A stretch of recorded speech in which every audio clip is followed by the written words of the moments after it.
Hey everybody, it's been a while. So I'm sorry I have been a little MIA. I've actually have a lot of video editing that I need to do, and this one is not going to be that edited. This is just a quick check-in before I go train. So it is currently Sunday, January 4th or 5th maybe. Um, Work starts again tomorrow. Super excited, believe it or not, to get back to work. I love my schedule and I love what I do, so it makes it easy. Um, so, I've already, just to quickly check in, I have already done some food prep this morning. I got up early, I got my veggies ready. They're all set to go, and then when I get back home, I'm going to do my protein.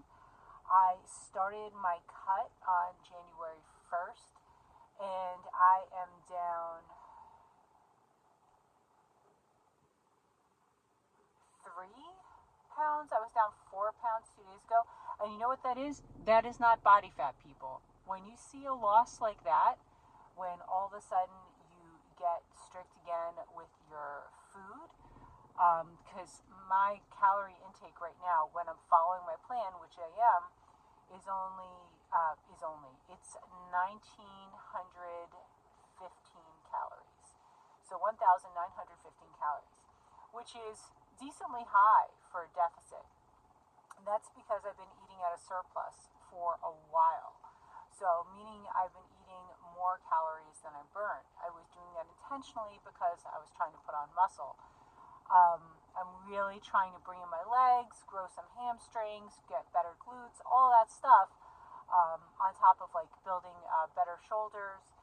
And the best, most efficacious way to do that, especially when you have experience or you've been training a while, is to put yourself at a slight calorie surplus, and over a period of time while you're training hard along the lines of those goals.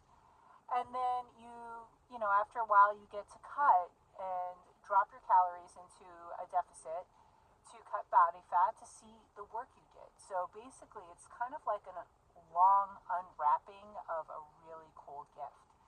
So I dropped like from January 1st, my first weigh in, to the last weigh in that I did, easily 3.5 pounds.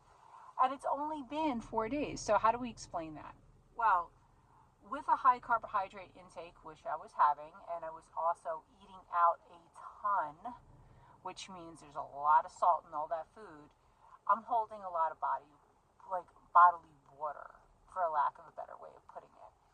And when you see a quick drop like that, that's what that is. For you to cut a pound of body fat, you have to burn 3,500 calories. It's very, what's a good word? The chances of me burning 3,500 calories over the course of 4 days is ridiculously low. It's just not happening. Um, and that would be 1 pound, right? So in order for me to burn 4 pounds of body fat or 3.5 pounds of body fat over the course of 4 days, we're talking about almost 12,000 calories of a deficit or a caloric burn. And that's just not happening. So what is happening is my body has dropped water because my salt intake is now regulated. I have not been eating out. I did eat out once. Brought my scale. I had an egg white omelet with my family yesterday, and had egg white omelet, a side of fruit, and what else did I have? Did not have the toast. Oh yeah, a side of well done bacon. I did my best to count for that in a surplus of fat, and did the best I could with that. When I'm cutting, I do bring a scale with me because I need to be very clear about the food that I'm taking in. I need to be very clear about the calories that are coming in, and because now I want to see what I've done. So I'm starting the year strong. I already have a bunch of my food prepped. I'm going to prep more food when I get home. I'm about to go in and do my training. I'm sorry, I keep trying to find the camera, so that's why my eyes are going all wonky.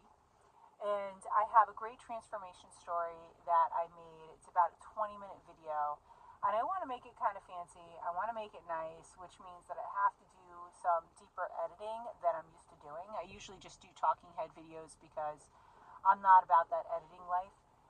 But this one I do want to do a good job on, so I'm hoping to get that up for you guys soon. But it's really a really good transformation story talking about the shift in my thought process going from 2017 to now, and how I went from basically being like a cardio bunny, which is actually a gym term, and going into lifting with, like, doing a lot more resistance training, lifting with intensity, and seeing my body change really for the first time in my life. Because for the longest time, I just thought that if I did enough cardio, I was going to have these beautifully sculpted legs, which is my ideal. Not everybody's ideal, but it's my ideal. And I could never get there. And I didn't understand why I couldn't get there. So this video takes everything apart about my faulty thinking, the changes I needed to make in order to achieve the physique that I've gotten thus far, and what my current goals are and how I'm moving forward. So I hope when I get that up that you guys will watch that. I also really want to thank you for watching. I am so excited that I have the subscribers that I have. There's not a lot of you, but I love every single one of you. Thank you so much for being in there. And let's talk about, if you're getting into fitness, if you found my channel and you're thinking about going into the gym and you're thinking about going in for a new year and all of that, just stick with it. The gym can be really intimidating when you're brand new. There's a lot of jokes going on around the New Year's resolutionist. That's normal because all of us that are regular gym goers, we get to see the gyms get kind of swamped for about a month or so. So just take that with a grain of salt when you hear jokes like that. But in all sincerity, we all want you to succeed. The gym is like a giant family.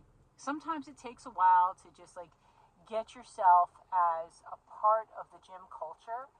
But like at my gym, the 5 a.m. crew, we're steadfast, right? We all know each other. We're not like having deep conversations on the gym floor or anything like that because we're all there to get it done. But we're all part of the same community. It's a very welcoming community. You show up at the gym a couple weeks in a row, you're in. It's that simple. You're in. You need to be there, and we need to have you there. So please don't be put off by, anything you might hear online or the jokes about being new, coming to the gym for the first time, wanting to get a better start on life, in the beginning of the new year. Good for you. Start 2025 strong. Don't care what anybody says or thinks. Just show up and do the best you can for your body. Remember, this is the only body you're going to have. And if you are like most of the demographics for my particular channel seem to be the people around 50 and 60 years old. We need to be in the gym. I don't know about you, but I plan on living long and I plan on living strong and as independent as possible for the rest of my life. I've got traveling I want to do. I've got projects I want to do. I plan on taking this body for the biggest adventure possible. And in order to do that, I need to treat it with respect, and I need to honor the gifts that I have, that I'm mobile and I'm able to do these things. So, all right, I'm getting off my soapbox. I've just spent 9 minutes talking to you guys instead of being on the step mill and getting my leg day in. And I hope you all have a fabulous 2025. I'll see y'all soon.